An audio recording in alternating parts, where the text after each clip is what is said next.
A leaf-through of Firebirds and Moonmen. This video is a supplement to the Of Firebirds and Moonmen YouTube photos and graphics video.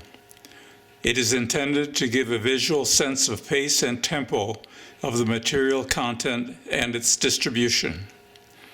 An objective in writing the book was not to allow technical content to interfere with the flow of the story. This was achieved by extensive use of footnotes for technical detail and allowing that to be the reader's choice. The book itself is a designer's story from the automotive golden age and the motoramas to rockets to the moon and the space age of lunar exploration. It is thus a story of Firebirds and Moonmen. There is also a sub-story of innovation and invention, all framed within an avocation of amateur astronomy and telescope making.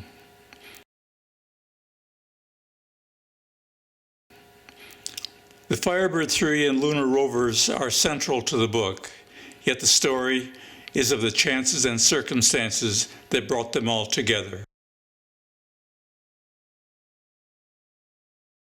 The hometown years are presented to identify elements as they might influence and develop the designer, like family, exposure and awareness to events, the impact of World War II, and being a survivor of polio. Make note also of a youth to lifetime avocation of astronomy and telescope making, a love of drawing cars in study hall, and finally, a New York State disability scholarship for the polio to study industrial design at Pratt Institute in Brooklyn, New York, enabling the career option. The big city, international people, the dynamics of the subways, exposure to museums, Ebbets Field, and Hayden Planetarium, but mostly becoming an artist in the foundation year of the curriculum. Now, for the start of becoming an industrial designer, learning graphic skills and techniques under mentors Costello and Reed, the mechanics of drawing, of plaster, brass, wood and clay, visiting professional designers, and automobile design. Drawing styles of the old masters were brought in to introduce illusions of 3D space, empathic sketching to infuse material and process sensitivities. In sculpture, the introduction of negative space turns out to be a big game changer.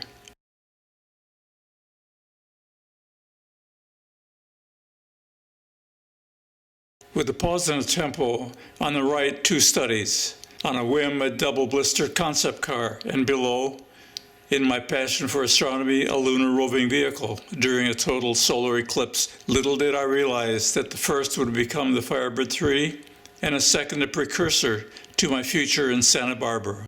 At the end of my junior year, "James, you're going to Detroit." I heard that from a favorite instructor. In a second surprise, before the summer was over, it became a permanent job, and I was assigned to Bob McLean's studio for the Firebird 2. The most notable observations were watching how styling professionals worked, especially the legendary Harley Earl. With completion of the Firebird 2 for the 1956 Motorama, styling moved to the GM Tech Center. For a period, I concurrently worked on Firebird 2 in Detroit and every other week visited Pratt for 2-day academic classes to graduate with on-the-job credits. The Firebird 3 is the heart of this book and is its reason for existing. It evolved from Earl's vision, and over a year and a half, it went from sketches to string drawing definition to mock-up, buy-off, clay model, plaster casts, and parts fabrication. These photos in progression are the full-size space sketch mock-up that Harley Earl bought off when he said, "This will be the Firebird 3." And this is pulling a plaster model from the splashes taken off of the clay model. The Firebird 3 displays chassis and a drawing made for the Motorama film production. And then to the GM Desert Proving Grounds in Mesa, Arizona, for a 35mm film production and a press review, a montage of photographs from Arizona. Its final destination was the Waldorf Astoria Main Ballroom in New York for the 1959 model year Motorama. Returning to civilization, we began investigating mass transportation systems under Bill Mitchell, our new styling VP. The figure on the right, the sphere-mounted crow's nest, would later become inspiration for a telescope invention. On one occasion, I was sent to join a proposal team for the JPL Lunar Soft Lander Surveyor, and on an assignment to support the group in Santa Barbara, I made studies for lunar base building. These photos are of my family gathering for my wedding in Detroit. I would subsequently submit a request for transfer to that group, and it was granted. Moving to Santa Barbara, I was assigned to work on the JPL SLRV, an unmanned lunar rover intended to certify safe landing sites for Apollo missions. We started getting good pictures from the JPL hard lander. I developed this panorama from a NASA terrain map. Our focus soon shifted to manned vehicles in support of the Apollo program that would effectively extend its mission productivity. This led to testing of lunar wheel and drive systems that eventually did go to the moon.